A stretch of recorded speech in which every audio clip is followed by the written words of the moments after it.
Yo les gars, alors comme vous le savez, le lundi, c'est le lundi des followers, donc vous êtes nombreux à m'avoir proposé comme sujet Greta Thunberg. C'est parti.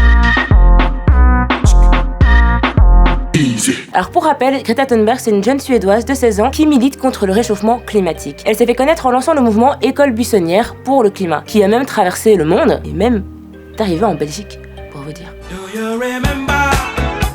Et Greta a encore fait parler d'elle avec son discours à l'ONU où elle a remis en place les dirigeants de la planète. People are suffering, people are dying, entire ecosystems are collapsing.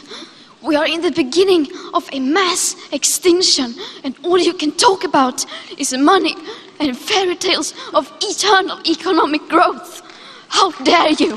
Alors depuis, on parle plus que de ça, et les réactions se sont décuplées en masse. Alors d'un côté, on a le camp pro-Greta. Il y a ceux qui disent qu'au moins elle fait bouger les choses, et critiquent tous ces gros dirigeants qui sont quand même des adultes éduqués et à une certaine position, qui s'amusent à critiquer quand même une enfant de 16 ans. Et de l'autre côté, il y a évidemment les détracteurs qui disent qu'elle véhicule une idée de peur, une vision alarmiste, qui disent qu'elle ne voit pas les efforts faits. Greta porte la polémique, c'est clair, et parfois ça donne même l'impression qu'on essaie un peu de noyer ses discours et les idées qu'elle défend. Et c'est vrai que les médias aiment bien rappeler qu'elle a le syndrome d'Asperger, qui est une forme d'autisme, et aussi parler des attitudes qu'elle peut avoir, de ses traits, blablabla.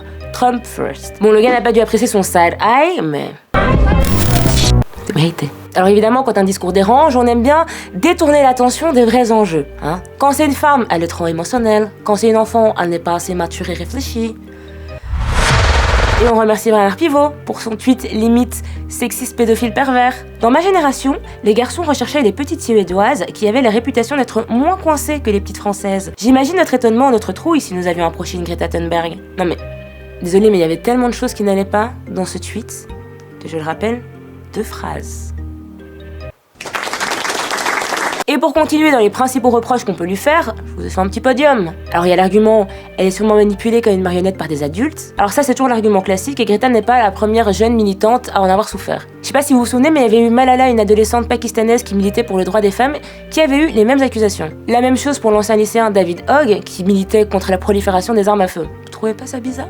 Alors il y a l'argument aussi du « mais on écrit pour elle ». Encore un argument classique pour la décrédibiliser, mais comme elle le dit elle-même, il n'y a personne derrière moi à part moi. Et c'est vrai que de nombreux chercheurs et scientifiques ont confirmé en lisant ses discours, en les analysant, qu'on voyait bien que c'était écrit de sa main et que les infos qu'elle disait étaient vérifiées. Et il y a même un célèbre climatologue belge qui est bien connu chez nous, qui a confirmé que ça se voyait bien qu'elle l'écrivait elle-même. Donc oui, évidemment, elle se fait relire, mais comme tout le monde. Même les présidents, dont on écrit souvent les discours. Même moi, je me fais relire.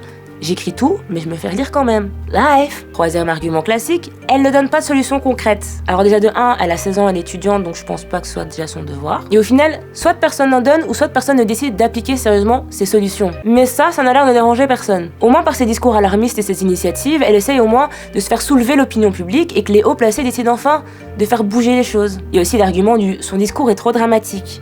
Parce que la solution est vraiment dramatique. Ça fait des années qu'on lit que la situation est critique, que la planète arrive à son point de rupture. Il y a quand même des milliers de scientifiques qui n'ont pas été nous alarmer avec des vidéos, des articles et des photos. Mais ça, encore une fois, ça ne choque personne parce que, au final, ça nous arrange et ça nous rassure de se dire qu'on a encore le temps. Parce que si nos dirigeants se disent que c'est pas une priorité, c'est bon, ça veut dire que ça va, tranquille. On a le time. Alors je vous le dis, cet épisode c'est pas une tribune en l'honneur de Greta, c'est pas j'accuse. Mais il y a un moment où je trouve que critiquer pour critiquer alors que tout ça est dans notre propre intérêt,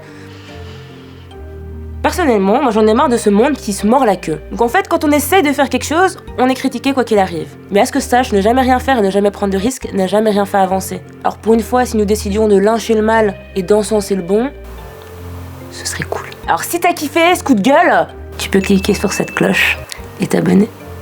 Bisous! Si t'as aimé cette vidéo, n'hésite pas à t'abonner à la chaîne Tarmac. Et si tu veux encore regarder du Easy, il y a nos playlists. Donc tu peux regarder ceux d'hier, et d'avant-hier, et d'avant-avant-hier, et... tu m'as compris. Et n'oublie pas quand même de t'abonner à notre compte Insta.